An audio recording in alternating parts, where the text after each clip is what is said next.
Salut, c'est Rosalie et Morgane. Et aujourd'hui, on vous parle de Yuri on Ice parce qu'il y a trop d'arguments pour vous en parler. Ça fait trop longtemps qu'on voulait vous en parler. On est en plein dans les Jeux Olympiques de Corée en ce moment et il y a à la fois un couple japonais qui fait une chorégraphie sur le thème, la musique de Yuri on Ice. ショートユーリオンアイスでオリンピックに挑みます。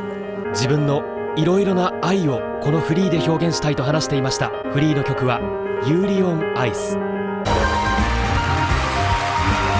最後残すは4回転。コーチビクトル・ニキフォロフの代名詞。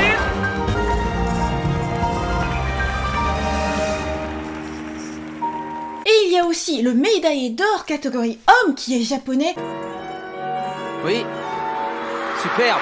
Figure des bras en l'air, autant de points en plus. Et là, Agnew est en train de s'envoler vers la première place. Oh là là, tous les nounours qui tombent sur la glace. Mais c'est incroyable. Les autres concurrents vont pas pouvoir patiner. Là, nous avons une avalanche. Ça va perturber le... Voilà, il faut trop qu'on vous en parle. Alors, on vous parle de Yuri on Ice dans la vraie vie et ensuite Yuri on Ice à l'animé. C'est parti! Alors, les Jeux Olympiques, Morgane? Oui, alors les Jeux Olympiques ont très bien démarré pour tous les animés fans. Dans la compétition par équipe, les sportifs japonais Miyu Suzaki et Ryuichi Kihara ont choisi de patiner sur la musique emblématique de Yuri on Ice. Cela a suscité des flots de passion sur les réseaux sociaux, et cela jusqu'en France. Pour l'illustrer, il faut savoir que même les pages sport du Figaro en ont parlé. Les artistes derrière l'anime n'en furent pas en reste. Junichi Suabe, l'acteur qui double Victor, l'un des personnages principaux de la série, s'est fendu dans le commentaire sur Twitter, tout comme la scénariste Mitsuru Kubo. Il faut dire qu'avant cette performance officielle, 曲は愛についてエロス。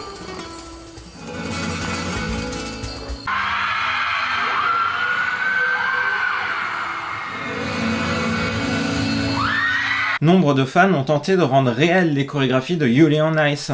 C'est ainsi que des danses dans des patinoires de centres commerciaux ont attiré l'attention dès la diffusion de l'anime. Il en va ainsi des vidéos de Joel Minas qui a réinterprété In Real Life plusieurs des chorégraphies de la série.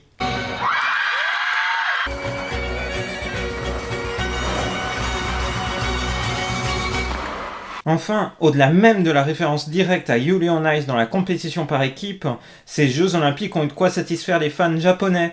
En effet, Yuzuru Hanyu a réussi à conserver son titre dans la compétition masculine. En bel exploit, surtout quand on sait qu'il se remet juste d'une blessure à la cheville. La passion des Japonais pour le patinage artistique n'est pas prête de s'éteindre. Quant à Yuri on Ice, l'anime, Yuri on Ice est un anime original, c'est-à-dire qu'il ne s'agit pas de l'adaptation d'un manga ou d'un roman, mais bien d'une histoire créée pour l'anime. Résumé de Crunchyroll, la plateforme de vidéos à la demande sur laquelle l'anime est actuellement disponible.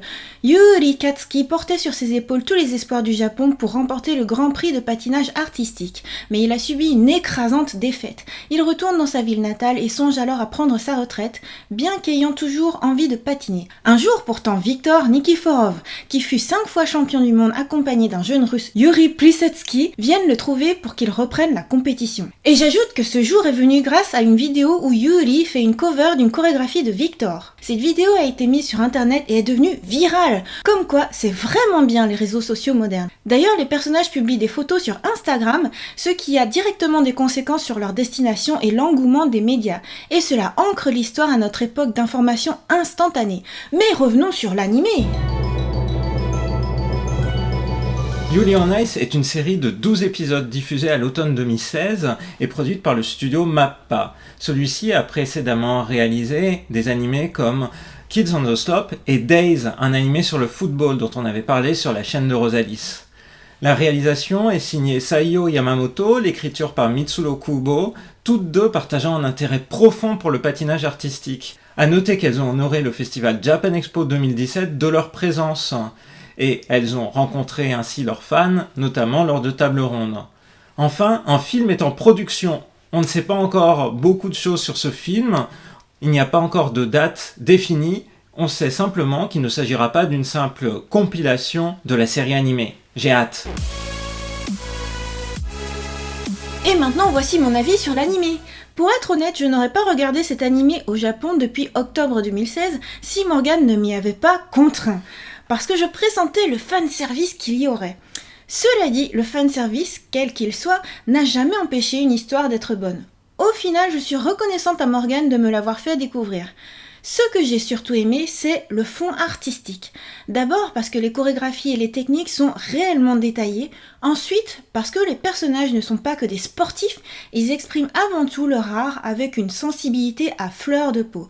Ce côté cristal sur le point de se briser donne tout l'éclat à leur interprétation.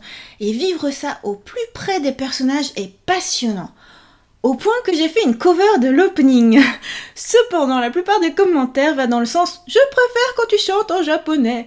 I just set my heart on fire. Mais la chanson originale est en anglais. D'ailleurs, chantée par un japonais. À la prononciation étonnamment bonne, sauf sur le passage « The moment of truth ».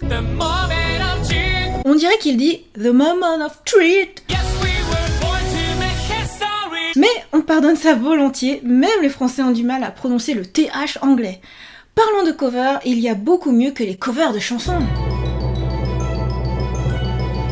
Les auteurs se sont inspirés de patineurs existant réellement pour créer leurs personnages. Elle cite par exemple des patineurs comme Florent Amodio, Guillaume Cizeron, Gabriela Papadakis. Sachant que, par ailleurs, l'animé a été très bien reçu par les patineurs qui font des tournois internationaux, avec en tête la russe Evgenia Medveda. C'est une patineuse double championne du monde connue pour être une animé fan, puisqu'elle avait déjà dansé sur la glace sur l'opening de Sailor Moon. Et en fait, elle a même cosplayé Yuri de Yuri on Ice. Et dans la série elle-même, plusieurs patineurs existants sont apparus, à l'image du japonais Nobunari Oda et du français Stéphane Lambiel, respectivement dans l'épisode 11 et dans l'épisode 12. Enfin, la ville dont est originaire le héros, Yuri, est une ville imaginaire, mais basée sur des lieux existants, notamment la ville de Karatsu, dans la préfecture de Saga. Cette préfecture s'est justement servie de Yuri on Ice pour appuyer sa promotion touristique. Ainsi, selon un article de Anime News Network, Yuri on Ice aurait ainsi permis d'attirer 20 000 visiteurs supplémentaires de 27 pays différents durant les 6 mois qui ont suivi la diffusion de la série animée. Et enfin, ce qui m'a vraiment fait vibrer dans cette série, c'est la réalisation complètement folle. Le thème, le patinage artistique, c'était vraiment original. La personnalité de chacun des patineurs qui est à la fois creusée, qu'on entrevoit dès le générique de fin qui suit le premier épisode. Et on plonge complètement dans cet univers, dans une atmosphère joyeuse et pleine d'énergie. Et d'ailleurs, je trouve que tu ressembles beaucoup au héros, Yuri. Ah bon. Ouais. Ah bon. Et à l'instant, puisqu'on a re-regardé des épisodes, on est super fan, tu m'as dit que je ressemblais à Victor. Voilà. どんなリンクで滑ってる？先にまずお互い信頼していく関係から作っていこう。Voilà, on espère que vous aurez senti notre passion pour Yuri on Ice dans cette vidéo. Si vous n'avez jamais vu la série, que cela vous aura donné envie de découvrir cette œuvre disponible en simulcast chez Crunchyroll. Et on vous donne rendez-vous à très bientôt dans une prochaine vidéo sur la chaîne de Rosalis. Bye bye bye. Sachant qu'il y a un bonus.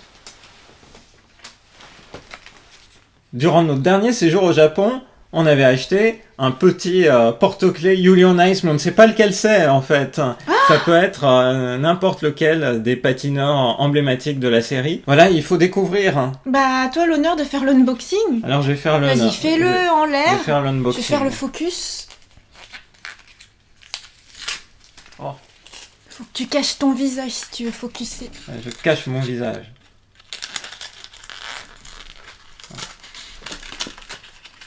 Tadam!